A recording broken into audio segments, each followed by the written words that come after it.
Thoughts on Pickens? I thought that from a maturity standpoint, he responded in a nice way. No tantrums, no eye black, no acting like you were surprised that you were going to get fined for having You thought he was going to double down on the eye black? Listen, did you hear how he responded to the media when they asked him about it? He said, "Whoa, how was I supposed to know that? This is rule I've never even known before." I'm just like, "Are you serious, bro? They tell you this at the rookie symposium, bro. Shoot, you've heard the fine list 3 times before you even get to week 1 of the regular season." But it was just like, yo, you still are kind of on you play it. So I'm cool. I'm like, I get it. You want to play like you play with them, that's fine. But I know what this is, bro. Like, cool. You know what? It is kind of growth. It is something nice to see saying? that he didn't do the eye black, because that's no guarantee with our receivers. You see what I'm saying? Whenever they're doing antics, maybe they'll just do it the next week, Come on, like bro. Juju and Monday Night Football. So that's the why Bengals. for me, I'm like, yo, at least you responded in a way where you didn't lose any money this game, because you got fined twice last week. Before the commentators even said it, we was already telling you, you're getting fined for the face mask and for that eye black, bro. I don't care what you thought. You already knew what time it was. So I thought it was just good to see the response of, man, you done got criticized all week for your effort. You got criticized for your production. You got criticized for the antics. Coach Tomlin obviously took the bullet, said, yo, man, load management, whatever. But what was Pickens snaps this game? Right. That's I'm going to check. Yeah, I'm about to say, definitely check that. But to me, I just thought that he didn't pout. I do feel like he showed better effort in terms of blocking. And I think my takeaway was, you left some opportunities out there. The team was responding, trying to make it a feel-good game for you. I would just say you need to actually validate their reasoning behind that. Meaning you had 3 passes that I legit felt like you should have came down with. If you are who I think you are, and if you are who you think you are.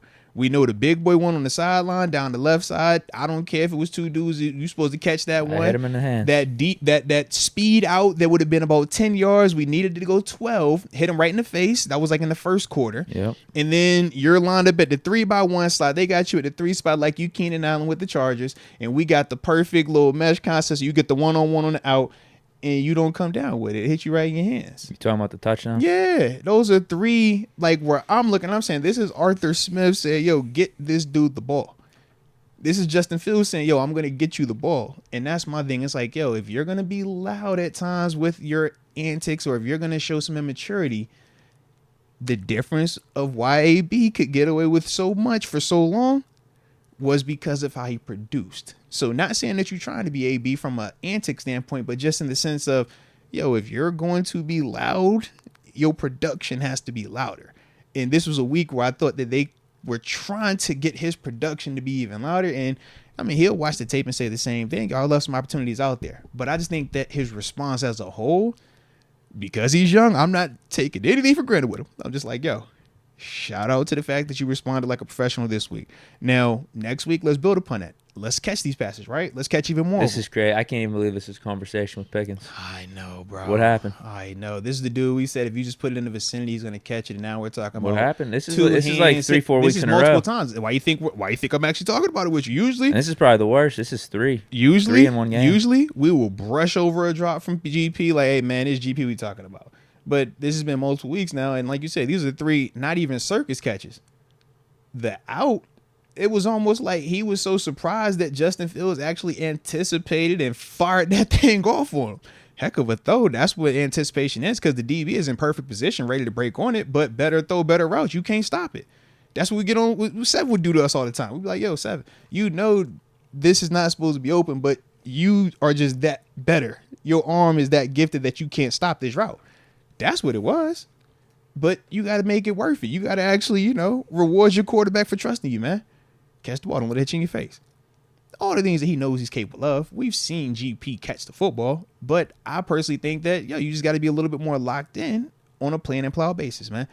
You can't have that mental lapse at any point in time if you want to be great. If you just want to be good, I think it's a way different conversation. You think about how we talk about Van Jefferson.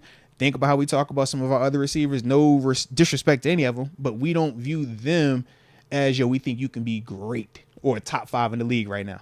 So we don't put them expectations on those dudes. But with GP, that's the expectation. And I don't think we should be wrong for having that expectation with them.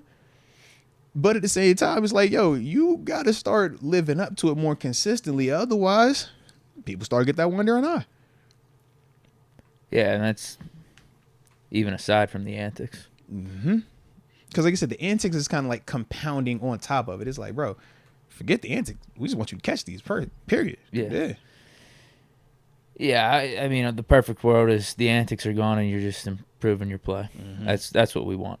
Yeah. But like you said, if the antics are there and you're going for $150 and a touchdown, you live with it, man. Well, yeah, we could look away from it. It's still not optimal. I still don't think it's what you should be aspiring to be. But yeah, you can't have the mixture of both. It's just bad on bad like that, man. Yeah, that's what's been happening with Pickens recently here. Above Deke's head, y'all do see this nice shiny logo from DraftKings. Shout out to DraftKings Sportsbook. Today's show is officially brought to you by DraftKings, only the top rated sports booking app in all of North America. We know they are safe, secure, and the thing that I love the most is they are reliable. And like we always say, man, whenever we're going to talk about any company, we got to have something for you. All right. So for the new customers out there, you download that app, you make your initial bet $5. You're going to get $200 in bonus bets instantly with the promo code MOATS. It's a simple concept, man. And I mean, they got a lot of cool things going on in terms of opportunities to potentially win more earnings, man, when you talk about some of their anytime scoring prop bets and things along that nature. But we also understand that sometimes you get lost in the sauce and it could be a little bit rough on you. You might develop what we call a gambling problem. And if you're in New York, it's a number that you can text. But for everybody else, the digits to dial are 1-800-GAMBLER.